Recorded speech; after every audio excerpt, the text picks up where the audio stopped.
Hey guys, it's Scott with Scotty B Cards. Thanks for watching this episode. Today we have 3 more under the radar players that could have their value spike in 2021. And I have a few pitchers in there. Gave a lot of hitters a lot of love the last few weeks, but today we have some hitters, some pitchers. It's going to be a good time. So the very first guy I want to talk about is Max Scherzer. And Max Scherzer, his stuff isn't necessarily cheap, but in comparison to other players of his caliber, it's very, very cheap. So let's take a look at Max Scherzer in his career. Over the course of his career, he's been an excellent pitcher. He was a slow starter, so he started out with the Diamondbacks, went to Detroit, and then around his age 28 season, he became elite. He won his first Cy Young, and then a couple top 5 Cy Young finishes, after which he won 2 more Cy Youngs at the Nationals. He signed a massive contract. People thought it was a crazy contract for the Nationals, and then they were wrong. That was a great contract for the Nationals in hindsight. And ever since he's been there, all he's done is place the top 3 in the Cy Young every single year, except for this last year, 2020. It was a relative down year, but a lot of these pitchers, a lot of these players didn't have the same caliber years because over the course of 162 games, they can have peaks and valleys, and maybe he was just in a valley. And his bad year was still a great year. You look at a 3.74 ERA, which isn't horrible by any stretch. Compared to the sub-2 he's been putting up every year prior, it wasn't great. But again, he only pitched, 12 games instead of 30? But let's look at this as well. Over here, we can see Max Scherzer's strikeout totals. So he has 2,784 strikeouts. He has a chance of getting to 3,000 strikeouts this year. And if he doesn't get there this year, he will get there next year. And when that happens, his cards will be a lot more valuable than they are now. Let's take a look at them. So Max Scherzer's base update card right here is $60, or best offer. This one's ending tonight. I actually picked them up at a card shop for $35. They go consistently for like 50 to 55 right now. A couple of weeks ago, they were around 30 consistently. A lot of other great cards for cheap. I picked up a Bowman Chrome rookie of his for really inexpensive. Here's a PSA 9 Allen and Ginter rookie for 32, a PSA 9 grade. If you just scroll through these, and you'll see they're not necessarily the cheapest cards in the world, but let's take a look at a very similar pitcher from a very similar set. Let's look at Clayton Kershaw. Clayton Kershaw actually was in all the same sets as Max Scherzer. They were rookies at the same time, and they both had fantastic careers. Max Scherzer's won 3 Cy Youngs. Kershaw's won 3 Cy Youngs. Kershaw has an MVP. Scherzer does not, but they both have won a World Series, so they're pretty good comps to look at. So let's look up Clayton Kershaw. $250 at best offer. It's just a huge difference. This is also ending tonight. I don't imagine this will go less than $130. The point is they're expensive. PSA 10 of him is $2,000. I don't know exactly what a Scherzer PSA 10 goes for, but I guarantee it's not that even close to that. And his pop counts are low. He has less than 1,300 cards graded by PSA for his 2008 Topps update card. So they're short printed. They're hard to find. Yeah, there you go. Literally, it's $600 compared to $2,000, almost a fourth of the price. And he's not that much worse of a player. So I would say look at Max Scherzer. There's a lot of buying opportunity there. He's won a World Series now. He will be a first ballot Hall of Famer easily. And I would just say he is a good buy right now. So let's jump into our second player of this episode.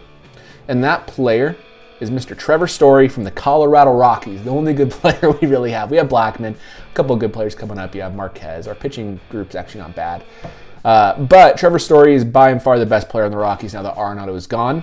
The thing I love about Trevor Story, he's a true 5-tool player. He has defense, he has offense, he has everything you could hope for. He has speed. He actually led the league in stolen bases last year.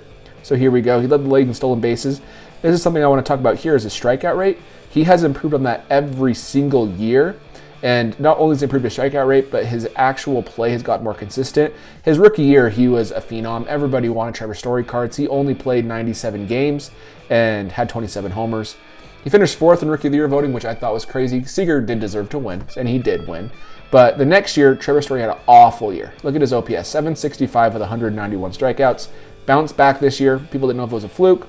Put up the similar year this next year, and after that, 2020, put up more great numbers. So Trevor Story is by and far the best player on the Rockies, and the reason why he's on this list is because he is on the Rockies and his prices are lower. Trevor Story has pretty bad home-road splits, but just like every other Rockies player, there's the reverse Coors effect, is when a Rockies player is playing at home, the ball breaks less out of the pitcher's hand, and so it's easier to hit there. That's one of the main reasons. But Trevor has to go on the road and play in some of the hardest parks to hit in. He has to go to Dodger Stadium. He has to go to the Giants Stadium. He has to go to Petco. in San Diego. All three of those are really good pitching parks. So when the ball breaks half as much at altitude in Coors, when he goes on the road and it's breaking fully, and it's a hard place to hit in the first place, it just makes it extremely difficult to adjust for the first few games. And for that reason, his road numbers are lower. But like a lot of the Rockies players, look at DJ LeMahieu, look at Matt Holliday, and hopefully Arenado this next year. When he left Colorado, Trevor Story will be leaving Colorado this next year. They already said they won't extend him. To an extent. They said that they don't have the money to extend him right now, which carries over to 2022, in my opinion. But when he leaves Colorado, his numbers will be probably down for 1 year, but then they'll spike back up. But Trevor Story's prices, because he plays in Colorado, are extremely low. So let's look at it. So right here is a Bowman Chrome rookie, $5. That's actually a pretty good deal. I might buy that myself. Here's a hollow Trevor Story rookie card from Donruss Optic, $4. A Juan Soto hollow is hundreds of dollars. Trevor Story is $4. And Trevor Story, like Max Scherzer, is going to be a Hall of Famer. He is a great guy, great competitor. He's a stud. Trevor Story, we don't know. He has to put up amazing numbers throughout the rest of his career. He's been really healthy, so it's possible, but we don't know if Trevor Story will get there. But he's a great player to watch, and he was ranked number 1 by MLB Network as the best shortstop for going forward into 2021. But they're just crazy prices. His most expensive card, I don't think is a great deal, to be honest, is his Topps Chrome autograph, but everything else is cheap. So if you scroll down, this is actually his flagship rookie. Does not match his Topps Chrome because he debuted later in the year. It was an update. So it's not as sexy as his Topps Chrome rookie, but this card's starting to move up. But they're still cheap. You can still get it for $10. I've been picking them up for about 6 to 7. And I have about 5 now. But I think it's just a great buy. There's no reason that card shouldn't be $20 if he has another good year or two. So I just think he is a really low risk, high reward player, because if he has another year or two, that's really good. Top 15 MVP finish, he will have his prices increase. Especially, guys, if he can go to a new team. No offense to the Rockies in regards to like a love from the hobby. I love the Rockies and I collect Rockies for a purpose. But if Trevor Story can go to a different market, let's say he signs with the Yankees. Can you imagine what his cards would be doing, especially if he plays well with the Yankees?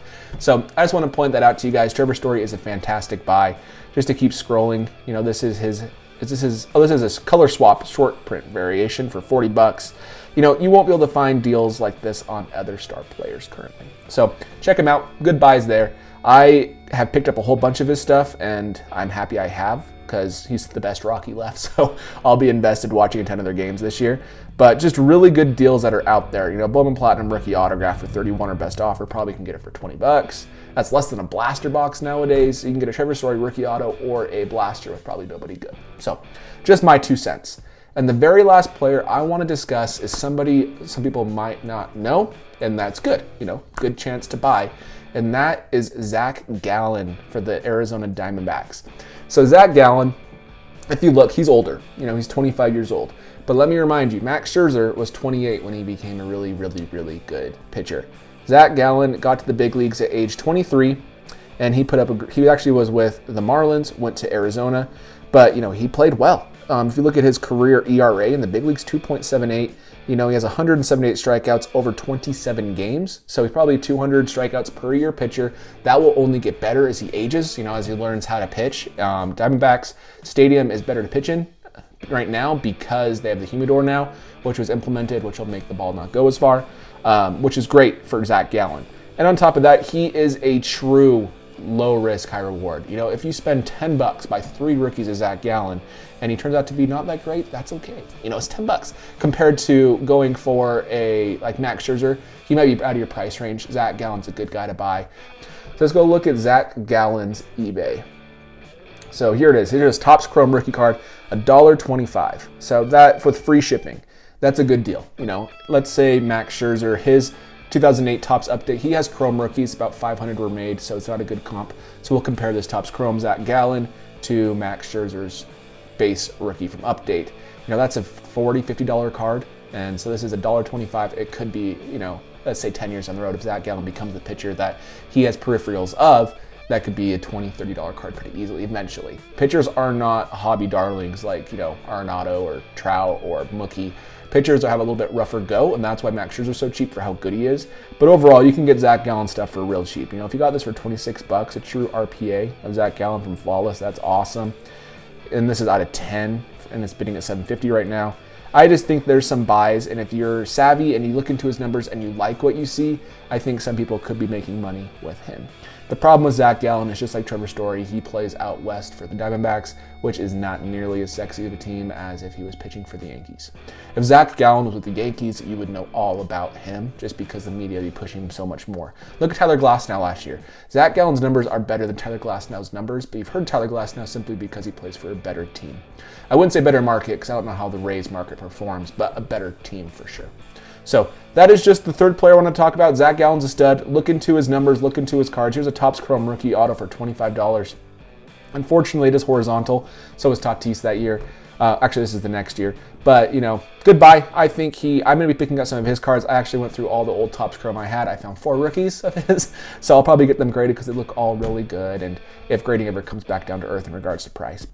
All right, guys, so those are my 3 players that I picked this week who I think could have huge 2021s and that are currently undervalued compared to other players of their skill and caliber. Please like and subscribe. Let me know down in the comments below who you think is a good player, who you do not believe in, who you do believe in, and who you're going to be picking up before the season starts. Look forward to the next video, and I'll catch you guys later.